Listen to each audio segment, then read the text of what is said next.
guys, Eve here, and today I decided to do my next installment into the Makeup Rewind series and head into the 1940s. Thank you so much if you voted in my poll that I posted on Twitter like 2 weeks back. I wanted to make sure that I had time to prepare. So it was pretty tied for a while, but 40s definitely beat out in the end. A lot of times when people think the 1940s, they think pinup style, which isn't necessarily historically accurate. Pinup style is a lot more glamorous, whereas the 1940s was definitely a war effort. You know, things were kind of pared back. The most glamorous part of their makeup routine was their lipstick. But yeah, so in the video I'll talk about some of the other trends. So if you guys want to see how I got this 1940s inspired makeup look, keep on watching. Let's go.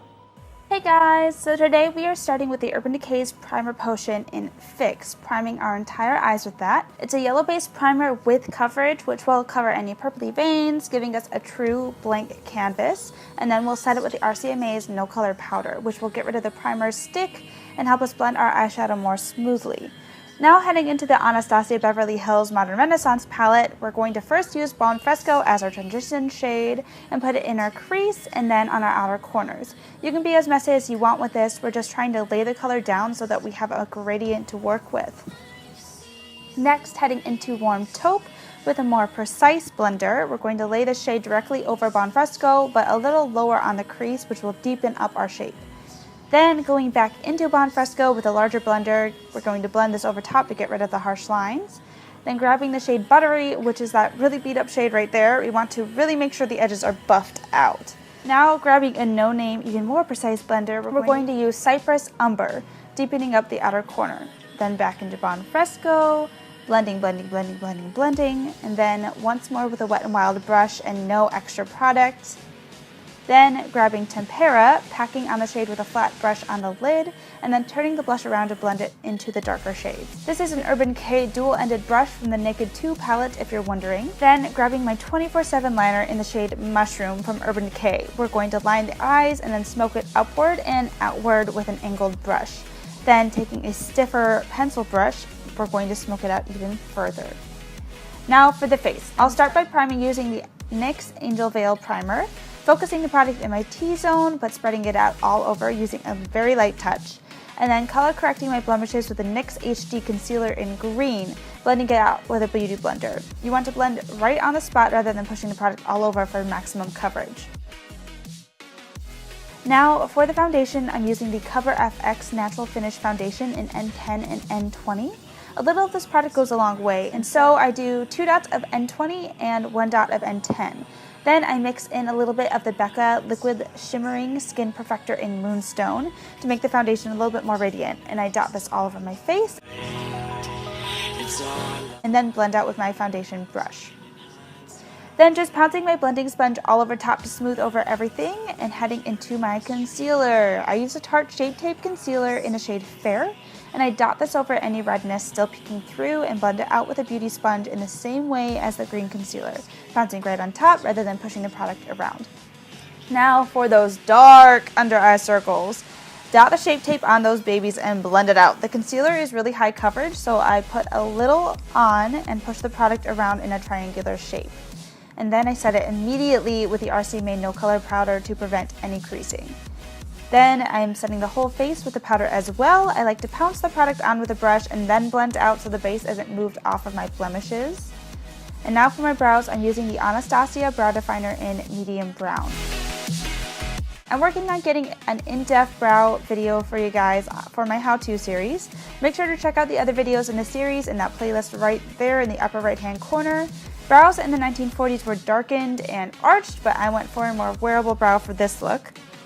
And then using the Physicians Formula Butter Bronzer in Light Bronzer, I'm going to bronze and contour my face.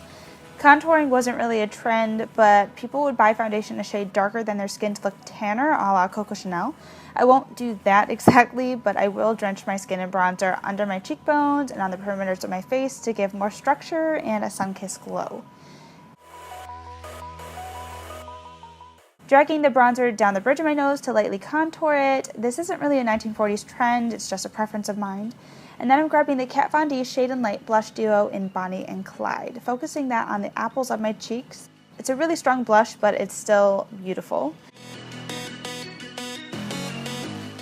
and then taking the edge of my blending sponge with the RCMA powder to clean up the edge of my bronzer and bake my laugh lines. Then using the Physicians Formula Pearl Powder in Translucent Pearl, giving myself a soft highlight. Gasp, I know. A soft glow. Who am I? Anywho, putting that on my cheekbones, temples, and nose, and then grabbing warm taupe with a definer brush to line the eyes, and using a pencil brush with Bon Fresco to smoke it out. Then I'm highlighting the inner corner of my eyes using Tempera and dragging the same highlight down the bridge of my nose and my Cupid's bow. Quickly dragging my NYX pencil in pure white through the waterline to make myself look more awake, and then I'm brushing away that bake. Then setting the face with my NYX Dewy Setting Spray and pouncing the blender to push the product into my face rather than sitting right on top. Alright, I'm going to quickly put on my Ardell Wispies. If you want to see a tutorial on how I do my fake lashes, click that button right there. But anyway, for my mascara, I use the Buxom Lash Mascara for my upper lashes and the Pixie Lower Lash Line Mascara for my lower lashes. Alright, and for my lips, I'm going in with two colors today. I'm starting with a Too Faced Melted Matte Lip in Lady Balls.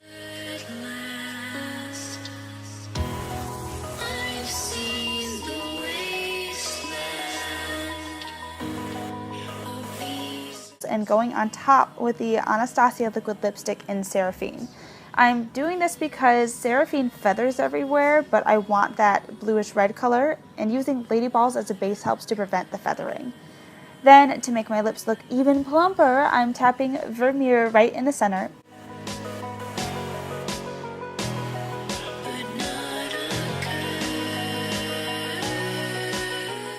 And then tapping Red Ochre on the sides.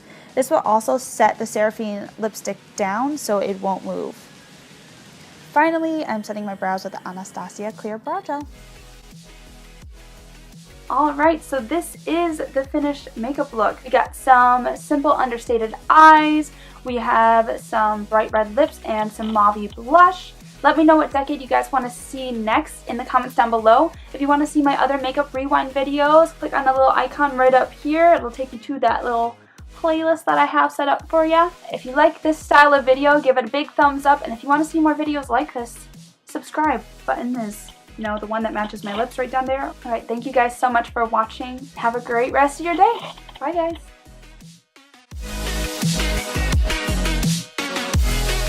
Sad. I mean...